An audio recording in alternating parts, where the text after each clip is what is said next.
7 to shoot. Boston methodical.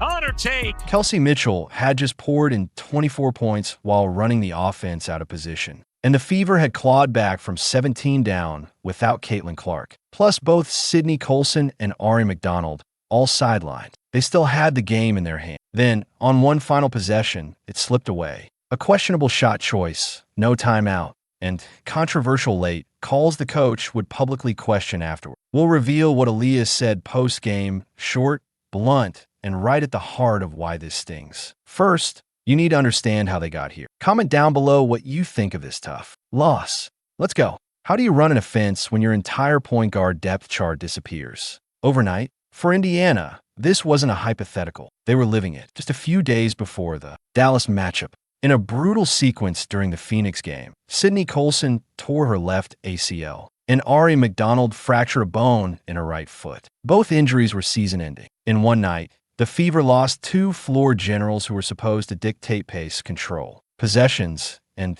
keep the offense organized. With Caitlin Clark already out since July with a groin injury that left Indiana without their top three-point guards for the first time all season. No regular ball handlers. No one to absorb full court pressure. No one to run the sets exactly as. This roster was built to play. The ripple effect was immediate. Without a true facilitator to steady possessions, defensive pressure became harder to break. Turnovers piled up and clean. Entry passes turned into contested scrambles. Against Dallas, those gaps became glaring. 17 turnovers converted by the Wings into 27 points. That's over a quarter of Dallas's offense coming directly from Indiana mistakes before the Fever even had a chance to get into their half-court looks. Every possession took more energy. Every pass carried more risk, and the margin for error already thin shrunk to nothing. To even field a functioning rotation, the front office made an emergency move, signing veteran Odyssey Sims to a hardship contract. Her arrival came with barely a day to familiarize herself with the playbook or build chemistry. Thrust onto the court,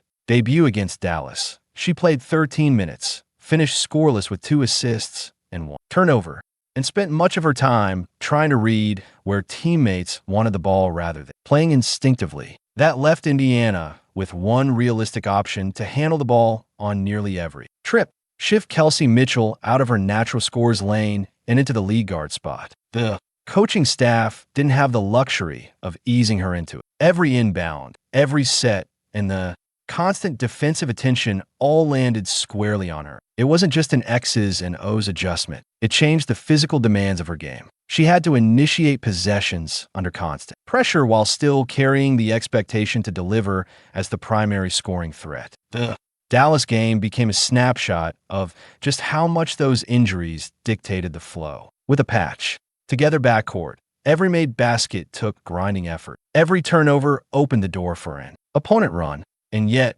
even in that weakened state, they were right there at the finish. Because the player tasked with the heaviest lift refused to let the game slip without a fight. For Indiana, that weight fell squarely on Kelsey Mitchell. Known as their most dangerous pure scorer, she was suddenly responsible for running the offense from start to finish. Normally, she's catching the ball in scoring position, not dribbling it up through traps or orchestrating half-court sets. But without Colson, McDonald, or Clark, she was the only realistic option to initiate. And Dallas knew it. On paper, her stat line was impressive. 24 points on 7 of 15 shooting for 7 from 3 and 6 rebounds. In reality, those numbers came with nearly every possession starting in her hands against schemes designed to sap her energy. Dallas sent extra help in the backcourt, using traps and quick doubles to make every advance. Up the floor battle, each made shot was followed by another trip where she had to break pressure and still find the energy and focus to score.